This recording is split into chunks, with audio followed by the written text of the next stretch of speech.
एक दो जख्म नहीं सारा बदन है छलनी, दर्द बेचारा परेशान है कहां से उठे।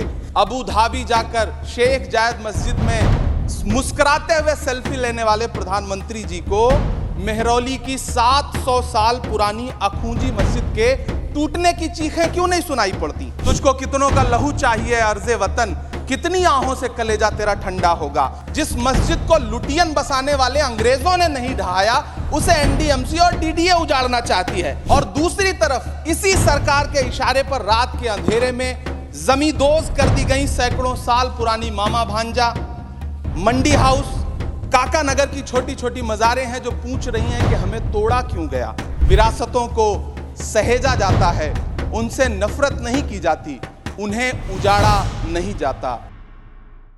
माननीय Shri Imran Pratapgarhi, concern over unconstitutional action taken by DDA to remove encroachment in Delhi. उपसभापति महोदय, मैं डीडीए द्वारा उजाड़ी जा रही दिल्ली की दास्तान और कुछ ऐतिहासिक इमारतों की चीखें लेकर आपके सामने खड़ा हूं। एक दो जख्म नहीं सारा बदन है छलनी, दर्द बेचारा परेशान है कहां से उठे। इसी 26 जनवरी को भारत के मेहमान फ्रांस के राष्ट्रपति मैक्रोन को रूहानी दिल्ली का दीदार कराने के लिए हमारी सरकार निजामुद्दीन औलिया की दरगाह पर लेकर गई थी। मेरी आंखों में एक तरफ तो यह तस्वीर है और दूसरी तरफ इसी सरकार के इशारे पर रात के अंधेरे में जमींदोज कर दी गई सैकड़ों साल पुरानी मामा भांजा, मंडी हाउस, काका नगर की छोटी छोटी मज़ारें हैं जो पूछ रही हैं कि हमें तोड़ा क्यों गया। उपसभापति महोदय, अबू धाबी जाकर शेख जायद मस्जिद में मुस्कुराते हुए सेल्फी लेने वाले प्रधानमंत्री जी को मेहरौली की 700 साल पुरानी अखूंजी मस्जिद के टूटने की चीखें क्यों नहीं सुनाई पड़ती। डीडीए के अधिकारी सुबह 5 बजे अंधेरे में मेहरौली में एक मस्जिद, बच्चों के पढ़ने का मदरसा और एक मंदिर को जमींदोज कर देते हैं। जो डीडीए 1957 में गठित हुआ वो अपनी पैदाइश से कई सौ साल पहले पुरानी मेहरौली मस्जिद को अतिक्रमण बताता है। क्या विकास प्राधिकरण संसद के बनाए हुए 1991 वर्शिप एक्ट को नहीं मानते? संसद से 4 कदम की दूरी पर मौजूद सुनहरी बाग मस्जिद, जिसका सैकड़ों साल पुराना इतिहास है, जिसके सहन में कभी संविधान सभा के सदस्य इंकलाब जिंदाबाद का नारा देने वाले मौलाना हसरत मोहानी बैठा करते थे, वो आज एनडीएमसी को अतिक्रमण नजर आता है।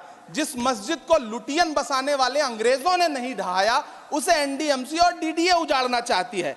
आखिर कब रुकेगा यह सिलसिला। तुझको कितनों का लहू चाहिए अर्ज़े वतन, कितनी आहों से कलेजा तेरा ठंडा होगा।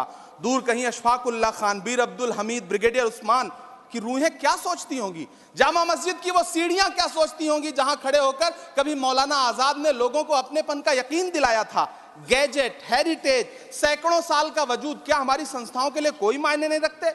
मैं आपके माध्यम से इस सदन से पूछना चाहता हूं और सरकार से पूछना चाहता हूं कि सरकार देश को बताए कि वो 700 साल पुरानी इमारत को गैर कानूनी तरीके से जमींदोज करने वाले डीडीए के अधिकारियों के खिलाफ क्या कार्रवाई करेगी। वो देश को यह विश्वास दिलाए कि स्वतंत्रता आंदोलन से लेकर इस नए भारत के निर्माण तक सैकड़ों कहानियों की गवाह सुनहरी बाग मस्जिद को सुरक्षित रखा जाएगा। विरासतों को सहेजा जाता है, उनसे नफरत नहीं की जाती, उन्हें उजाड़ा नहीं जाता। धन्यवाद।